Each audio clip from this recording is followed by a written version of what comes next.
안녕하십니까. 공인중개사 세법특 강의입니다. 이번 시간은요, 계산 문제를 보고 있습니다. 양도소득세입니다. 그 중에서 과세표준을 보겠습니다. 과세표준은요, 양도소득세 문제의 끝판왕입니다. 가장 밑에 있는 계산 산식 중에서 가장 밑에 있는 걸 물었기 때문에 상당히 복잡합니다. 자, 그런데 우리는요, 틀을 가지고 접근을 할 겁니다. 자, 일단은요, 이거 전체를 알고 있어야 되죠. 만약 계산 문제를 봤는데 과세 표준을 물었어요. 그런데 이 과정이 생각이 안 난다. 그럼 이 문제 푸시면 안 됩니다. 무조건 스킵하셔야 돼요. 따라서 이건 무조건 기억하셔야 되는데 일단은요. 양도가액, 취득가액, 필요경비 이게 필요하죠. 양도 차익을 구해야 되니까 처음에. 그런데 이거는요. 실지 거래가액이 최우선이죠. 그런데 이게 없다 그러면 사감 환기죠. 사감 선생이 환기하러 왔다. 이렇게 기억하시면 되고 경우에 따라서는 환산가액을 구할 수도 있습니다. 그런데요. 환산가액을 묻는 문제는 양도 차익을 묻는 문제로 출제합니다. 굳이 과세 표준을 묻는데 환산가액을 구하는 것까지 출제를 해버리면은 너무 문제가 복잡해집니다. 따라서 제가 출제위원이라면 환산가액을 묻고 싶다. 그러면은 양도 차익을 물어볼 겁니다. 지금까지 전부 다 그렇게 출제가 됐고요. 따라서 과세 표준을 물었을 때는 보통은 실질 거래가액이 주어질 겁니다. 또는 사감 선생에서 나올 수 있도록 그렇게 출제를 할 거예요. 환산까지는 아마 하지 않을 걸로 봅니다. 자, 그래서 양도 차익이 나왔죠. 그러면은 장특공제, 장기보유 특별공제 이건 3년 이상 보유해야 됩니다. 따라서 시험 문제를 쉽게 낼 때는 3년 미만으로 보유했다 이렇게 출제할 겁니다. 지금까지는 전부 다 그렇게 나왔어요. 그러면 장특공제 할 필요가 없죠. 3년 이상 보유. 그 다음에 양도소득 금액이 나왔죠. 그러면은 양도소득 기본공제 이건요 등기자산만 가능하죠. 등기자산만 250만 원 해주는 거. 여기까지 전체 틀을 알고 이제 문제를 가야 됩니다. 기출문제를 딱 보면요. 문제의 처음 1초 동안은 압도를 당합니다. 그런데 우리는 틀이 있다, 그죠? 제일 먼저 뭘 구합니까? 무엇을 묻고 있느냐? 자, 과세 표준을 묻고 있죠. 그럼 과세 표준을 묻고 있다 이 말은 이거 전부 다 머릿속에 있어야 된다 이 말입니다. 그래서 이게 머릿속에서 가물가물한다. 그러면 일단 스킵하세요. 다른 문제 다 풀고 그 다음에 천천히 이 문제를 풀면 되는데 그럴 시간이 없죠. 그죠? 항상 그렇습니다. 다시 돌아와서 풀지. 그런데 시간이 없는 경우가 대부분이에요. 어쨌든 이 표가 머릿속에 떠오르지 않으면 이건 포기하셔야 돼요. 자, 어쨌든 과세 표준을 묻고 있으니까 그 다음 우리가 찾아야 될 거는 1세대 1주택이냐를 찾아야 됩니다. 1세대 1주택. 왜 그런가 하면요. 환산, 우리가 12억을 발라내는 그 작업을 해야 되거든요. 따라서 토지죠.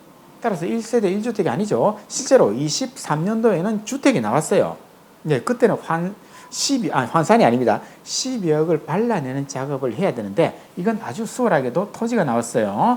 그 다음에는 장특공제를 우리가 생각해야 되죠. 따라서 이 지문을 가지고 우리가 전체 틀을 파악하고 가야 돼요. 그러면은 보유기간이 1년 6개월? 그러면은 3년이 안 되죠. 그럼 장특공제 필요 없네? 그 다음에 기본공제로 넘어가야 돼요. 등기자산.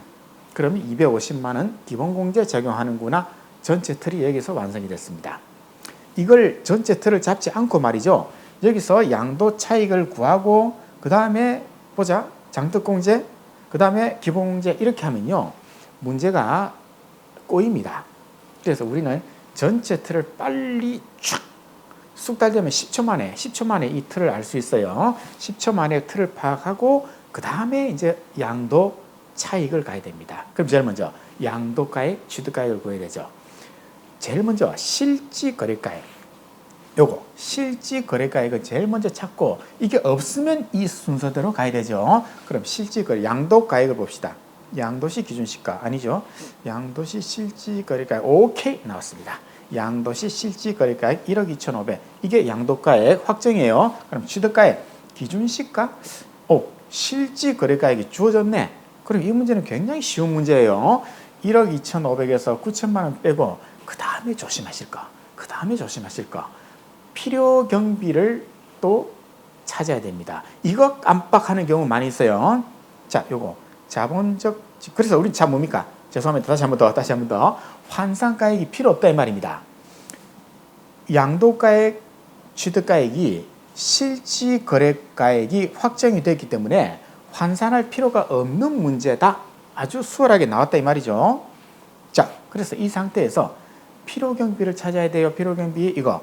자, 자본적 지출액, 양도비 지출액 200만 원. 그죠? 그럼 여기까지는 이제 재료가 다 나왔습니다. 암산도 가능하겠네.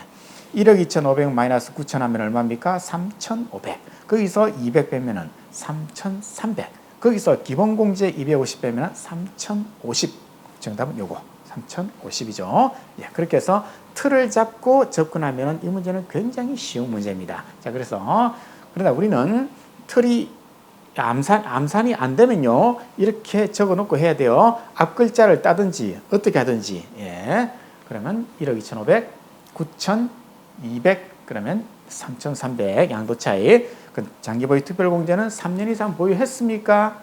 아니죠. 따라서 할 필요 없다. 그러면은 양도 소득 금액이 곧 양도 차익이다. 3,300. 그래서 기본공제 등기 자산인가? 그럼 250 빼자. 그러면 3,050이죠. 네, 이렇게 가시면 되겠습니다. 다른 스타일 보시죠. 네, 다른 스타일 문제 보시죠. 이 문제는요, 친절하게도 표를 줬어요. 자, 우리가 계산 문제에서 표를 주면은 난이도가 떨어집니다. 훨씬 쉬워져요. 자, 제일 먼저 무엇을 묻고 있습니까? 과세표준이다. 그러면은 장특공제, 기본공제까지 가야 되죠.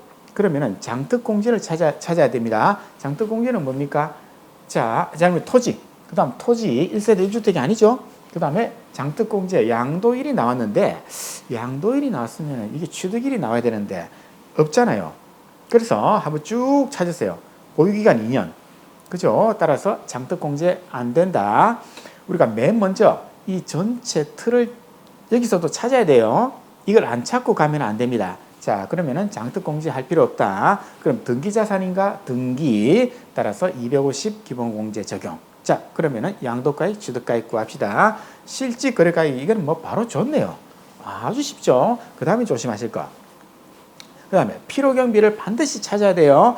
이거 너무 마음이 급해가지고 이 상태에서 그냥 양도 차익을 확정해버리고 넘어가면 틀립니다. 그래서 양도 비용이 있죠. 400만 원. 따라서 6,700 마이너스 4,200 마이너스 400만 원. 여기서 요거 빼면 얼마입니까? 2,500. 요거 400 빼면 2,100. 거기서 250만 원 빼면 답이네. 예. 숙달되면 암산이 가능합니다. 그러나 우리는 이렇게 푸시죠. 자, 이렇게 적을게요. 67, 6,700. 우리는 100만 단위로 적는 훈련을 하자 그랬죠. 67 마이너스 42 마이너스 4 하면 21. 여기서 3년 이상 보유 안 했죠. 따라서 장특공제 안 된다. 그 다음에 양도소득 금액이 21인데 여기서 기본공제 등기자산이죠. 250 빼면은 1850이 정답이 되겠습니다. 이렇게 접근하면 되는데요. 잠시 장특공제 잠시 보겠습니다. 요거 말문제도 필요한데요. 지금 우리가 본 두 문제는요. 장특공제를 적용하지 않는 사례가 나왔지만은 그래도 기본은 알고 있어야 됩니다. 장특공제는요. 토지, 건물, 조합원, 입주권 이 세 가지 자산만 적용됩니다. 따라서 뭐 골프장 회원권 이런 것들은 안 돼요. 시험 문제에 나왔습니다. 이게 말 문제. 토지, 건물, 조합원, 입주권만 장특공제는 적용하고요. 우리가 조심해야 될 거는 1세대 1주택과 다른 자산을 구분한다. 그죠? 1세대 1주택은 표 2로 가고 나머지는 표 1로 가는데 1세대 1주택은 고가주택이에요. 양도가액 12억 초과하는 고가주택은 장특공제를 적용할 때 표 2로 가세요. 나머지는 전부 다 표 1로 가세요. 지금까지 두 문제 봤던 문제는 표 1을 적용하는 문제였어요. 그러면요. 자, 이 상태에서 1세대 1주택은요. 2년 이상 보유하면 비과세, 세금 없죠. 그런데 양도가액이 12억을 초과하면 우리는 고가주택이라고 부르고요. 이거는요. 2년 이상 보유하고 팔면은 12억만 비과세입니다. 따라서 12억 넘어가는 금액에 대해서는 과세를 하죠. 예, 그래서 요 문제가 23년도에 출제가 되었죠. 자, 어쨌든 장특공제는 표 2로 간다. 여기서 대원칙, 자, 토지가 되었건 건물이 되었건 고민할 필요 없이 3년 이상 보유해야 돼요. 시험 문제에 2년 6개월 보유했다. 이건 할 필요 없다. 따라서 이거 반드시 기억하셔야 됩니다. 3년 이상 보유. 자, 그리고 미등기 자산은 안 된다. 미등기 자산은 장특공제 안 됩니다. 따라서 미등기 자산은요, 장특공제 안 돼. 기본공제도 안 돼. 예, 요거 세트로 기억하셔야 되죠. 자, 그래서 표 1과 표 2인데요. 표 2는 양도가액 12억 초과 고가주택이고요. 이건 23년도에 나왔고요. 다음 시간에 풀겠습니다. 요거죠. 이번 시간에 두 문제는 이걸 적용을 해야 되는데 3년 보세요. 3년 이상 4년 미만 6%. 자, 3년 이상 4년 미만 12%, 12%죠. 따라서 3년이 안 되면 적용을 하지 않는다. 다만 이건 기억하셔야 돼요. 자, 표 1은요. 일반적인 토지 건물. 얘는 1년에 2%씩입니다.